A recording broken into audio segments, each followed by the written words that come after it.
मैंने श्रीमद् भगवद गीता तब तक नहीं पढ़ी थी जब तक मुझे ये ज्ञान नहीं हुआ कि हम सब आत्माएं हैं और ये जिंदगी हम आत्माओं के लिए एक इम्तिहान है अपने अंदर से अपने सबसे अच्छे रूप को बाहर निकालने का। और भगवद गीता इस इम्तिहान को पास करने की एक अहम किताब। भगवद गीता के 18 अध्याय हैं और ये संस्कृत में परमात्मा द्वारा दी गई थी। समय के साथ संस्कृत भाषा रोजमर्रा की जिंदगी से निकल गई और ये ज्ञान मनुष्य से दूर हो गया। समय समय पर भगवद गीता के साधारण अक्षरों में अनुवाद किया गया। इसी कोशिश को आगे बढ़ाते हुए आने वाले 9 मिनटों में भगवद गीता के कुछ अहम हिस्सों को अपने गुरु के आशीर्वाद से एक आसान रूप में मैं अपने 7 बिलियन भाई बहनों के चरणों में समर्पित कर रहा हूं। ये ज्ञान परमात्मा ने भगवान कृष्ण के द्वारा सबसे बड़े धर्म युद्ध महाभारत की रणभूमि कुरुक्षेत्र में अर्जुन को कुछ 5000 साल पहले दिया। ये वो वक्त था जब धर्म का बार बार उल्लंघन हुआ, परमात्मा का डर मनुष्य से निकल गया। लालच की होड़ में भाई ने भाई को मारने की कोशिश की और यही नहीं, एक ब्याहता औरत को भरी सभा में अपने बड़ों के सामने अपमानित किया गया। इससे पहले कि मनुष्य जाति धर्म युग से निकलकर पूर्ण रूप से कलयुग में जाती, युद्ध की रणभूमि में युद्ध से कुछ पहले परमात्मा ने गीता भगवान कृष्ण के द्वारा मनुष्य जाति के कल्याण के लिए दी। ऐसे ही जैसे कभी तुरा मोजेस को, गॉस्पेल जीसस को और कुरान प्रॉफिट मोहम्मद को दी।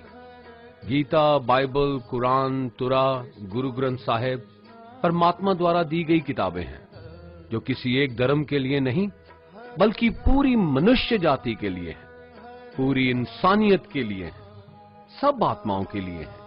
क्योंकि ये आत्मा को परमात्मा के बारे में, उसकी सृष्टि के बारे में और सबसे अहम ये उन कायदों के बारे में समझाती है जिनका आत्मा को मनुष्य के रूप में हर हाल में पालन करना होगा, रक्षा करनी होगी।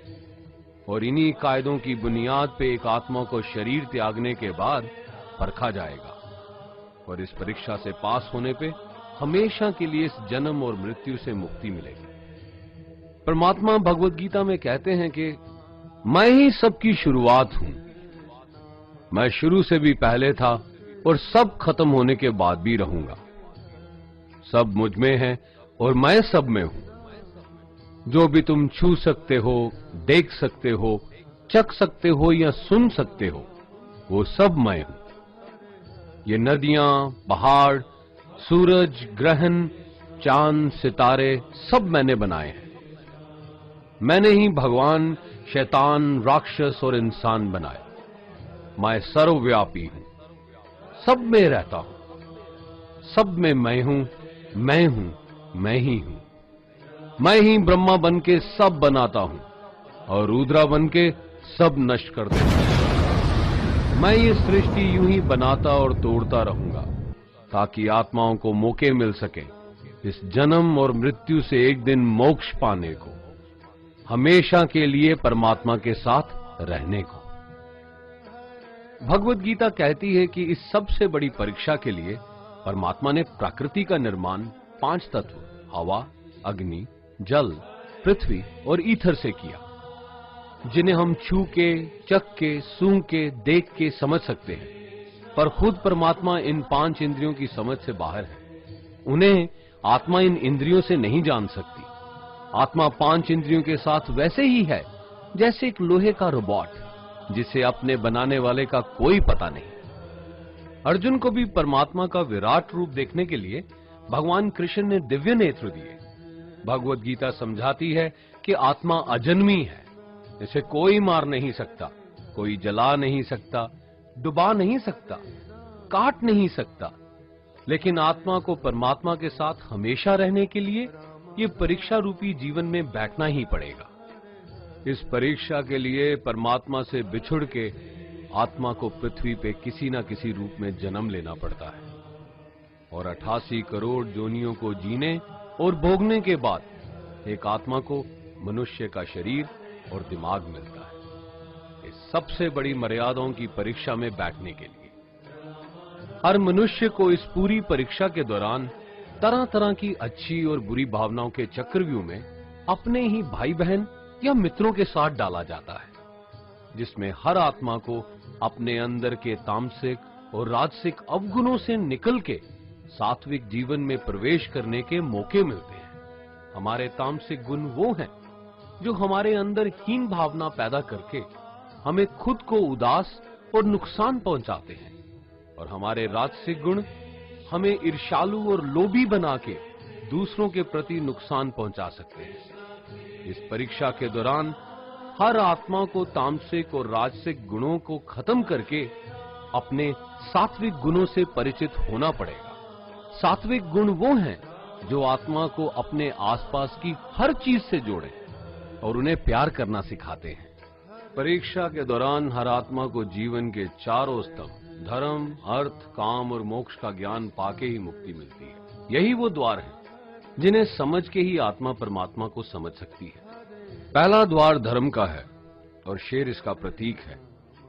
धर्म वही है जो गीता में लिखा हुआ है, वेदों में लिखा हुआ है, गुरु ग्रंथ साहिब, बाइबल या कुरान में लिखा है। धर्म वही है जो धारण किया हुआ है, जिसे आपका दिल मानता है, जैसे झूठ नहीं बोलना, चोरी नहीं करना, भगवान का निरादर नहीं करना, दूसरों को नुकसान नहीं देना, यही सब धर्म है। और हर आत्मा को अपने जीवन काल में हर समय धर्म का पालन करना होगा और उसकी रक्षा करनी होगी। दूसरा द्वार अर्थ का है और घोड़ा इसका प्रतीक है। हर आत्मा अपने हर जीवन काल में अपने पृथ्वी पे होने का अर्थ या मूल कारण समझेगी। इस जिंदगी में भोगने वाली चीजें और रिश्तों का आनंद लेगी।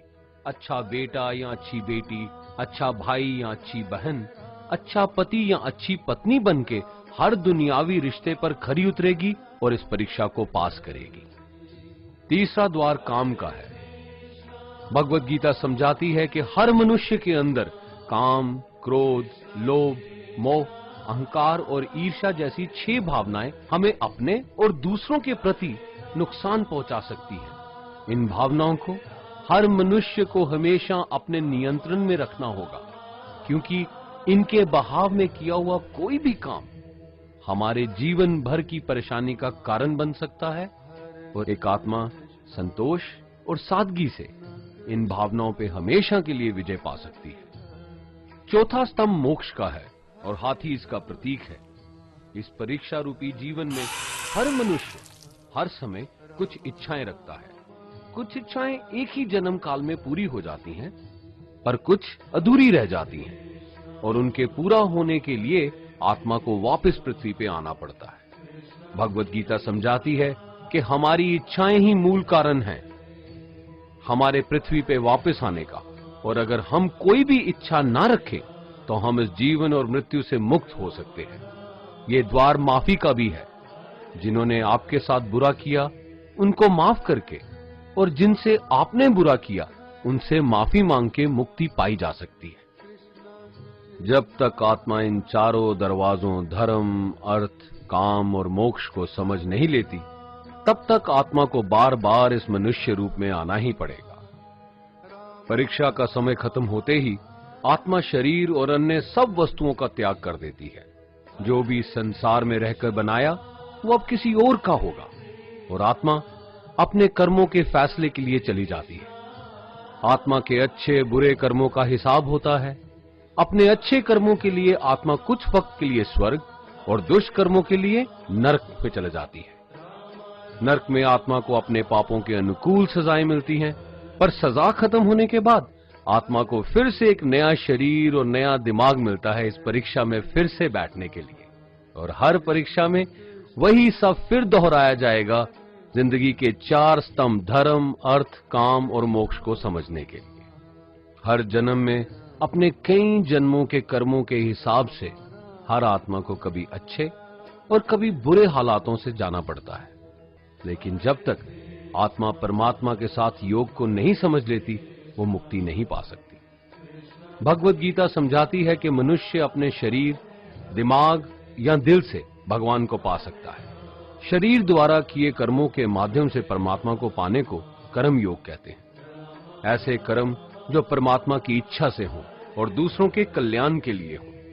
वाल्मीकि ने रामायण लिख के श्रवण ने अपने माता पिता की सेवा और उन्हें चार धाम की यात्रा करवा के, मदर टेरेसा ने अपने प्यार और सेवा के माध्यम से, और मैडम क्यूरी ने वैज्ञानिक खोज में अपने जीवन का बलिदान देके अपने कर्मों द्वारा परमात्मा को पाया। भगवत गीता समझाती है कि एक आत्मा दिमाग से भी परमात्मा के साथ योग लगा सकती है। इसे राजा योग कहते हैं, क्योंकि दिमाग या मस्तिष्क सब इंद्रियों का राजा है। एक मनुष्य अपनी आस्था, सांस प्रणाली, आसन, अभ्यास, साधना और तपस्या से परमात्मा को इस योग के रास्ते पा लेता है। इस योग को समझने के लिए हमें अपने अंदर की एनर्जीज यानी चक्रा और कुंडालिनी को समझना पड़ेगा। आत्मा मस्तिष्क से मेडिटेशन या ध्यान लगा के परमात्मा के साथ योग लगा सकती है।